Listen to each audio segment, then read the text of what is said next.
Alright guys, so welcome back. So what I'm going to do in this video is just show you is the new algae scrubber that I set up. My other one wasn't quite big enough. I was still getting some green hair algae in my display. My lights aren't on right now. But I had a lot of water volume and my screen size was only small. And my scrubber just wasn't keeping up. So I actually got my old scrubber back. When I shut down my old system, my 300, I sold my scrubber. But now I've gone and I got it back and I've redone it. So this is what it is. It's just, it lays across my sump because my sump sticks out here on the bottom. It lays out on the bottom, and then what I've got is I've got a piece of this ABS pipe that goes down to my return pipe, and then I've got a valve here at the bottom that I can open up and allow a certain amount of flow that's going to come up, and it's going to go into my scrubber. And what I've got here is just a quick connect that I can loosen off here. I just loosen that off, and that's going to allow me to clean or take my screen out. So I've got this piece on the top, a piece of broken mirror here. So I'm running this off LEDs too. This is just a couple pieces of aluminum checkerboard, and I've got, I believe, about 20 soft white LEDs on each side. So I've just stuck this little bag down in between there. I've got to put an end cap on the end because it was allowing a little bit of light out through the end, but this just comes apart here. This just slides out, and that'll reveal the rest of the scrubber. And then so what I also did when I made this, I actually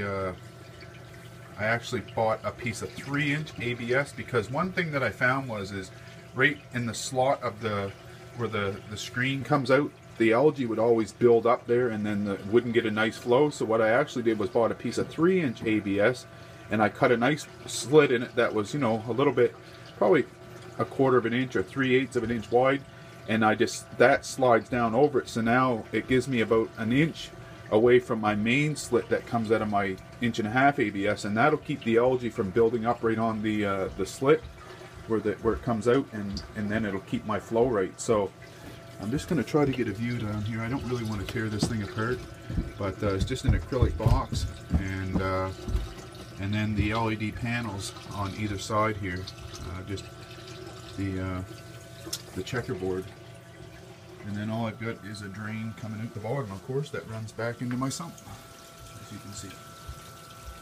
So pretty straightforward.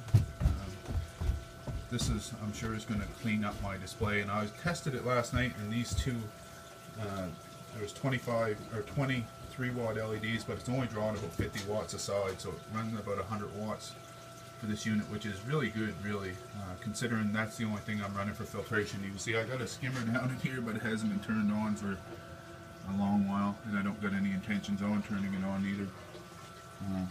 So once this thing gets greened up, when I take it apart, I'll turn the video camera on and show you just how much algae this thing's growing.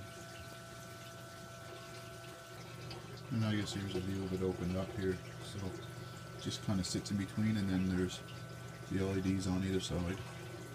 I didn't decide. I tried reds before, and I didn't find they did as good a job. So these are just 2700K LEDs.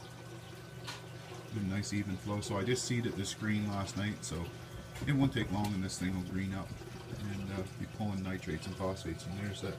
You can see how that bigger piece of ABS fits over top of the smaller piece. Yeah. So there we go. Hopefully you guys had fun watching, and hopefully you'll keep tuning in and watching my videos.